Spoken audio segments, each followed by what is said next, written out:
please don't skip this video. If these words touch your heart, take a moment to subscribe, like, and share. By doing so, you're helping spread the word of Jesus and reach someone who is waiting for hope today.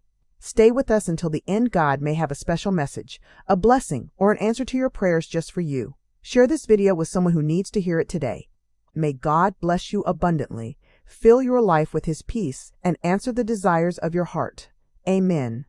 Today, we're diving into a collection of ancient wisdom that has guided people for thousands of years. We're going to see how the Book of Proverbs can be a surprisingly practical and relevant playbook for our modern lives. I know, it's a pretty bold question, right? But that's exactly the claim this ancient book makes. See, it's not just some historical document. It presents itself as a timeless guide for navigating all the complexities we face, in our jobs, our relationships, even in the everyday words we use. So at its heart, you can think of the Book of Proverbs as an instruction manual for living well. It was mostly compiled by King Solomon, a ruler famous for his wisdom, and its purpose is really clear: to give us the tools and the understanding we need to act with justice and integrity.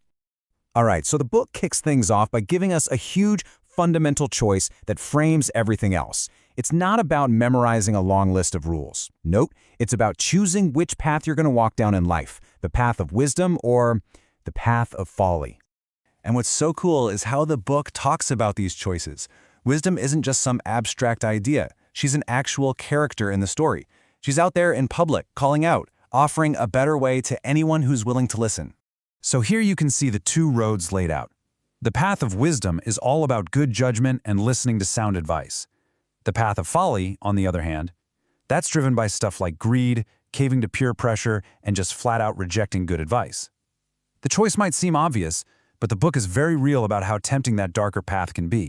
And let me tell you, the stakes could not be higher. The book is incredibly blunt about the consequences. If you follow wisdom, it leads to security, a flourishing life. But if you follow folly, well, that road ends in regret, ruin, and self-destruction. The cause and effect is just crystal clear. So after laying out this massive choice, the book gets incredibly practical. It becomes this daily playbook, just filled with short, memorable sayings that you can apply to pretty much every area of your life. The real meat of the book is like a checklist for living wisely, and it's full of these practical tips. They all kind of boil down to a few key principles. Watch what you say, work hard, keep your anger in check, be generous, and always, always act with integrity. Let's just take one example, our speech. Proverbs is packed with warnings about the power of our words. And this quote, it just perfectly nails the direct line the book draws between careless talk and total self-destruction. Now, the modern takeaway is pretty simple. Think before you speak. But the insight here is actually much deeper. The book argues that our words aren't just empty sounds. They're powerful tools. They actively create our reality. They can build relationships or tear them down, secure our future or completely sabotage it. Okay, another huge theme is work ethic. The book draws this unavoidable, direct line between diligence and success on one side and laziness and ruin on the other. The outcomes aren't just random chance, it's this consistent principle that hard work really does pay off, and it shapes not just your bank account, but your character. But, all these daily actions, watching our words, working hard, they aren't just tasks to check off a list. They have a much deeper purpose. They're the building blocks for the ultimate goal, developing a strong, virtuous character. The how of your actions literally forges the who you become. The entire book actually builds toward this final chapter, which paints this incredibly vivid picture of what a life of wisdom looks like in an actual person. It's often called the portrait of the virtuous woman, but honestly, the principles apply to anyone. It's like the grand finale, showing wisdom in action.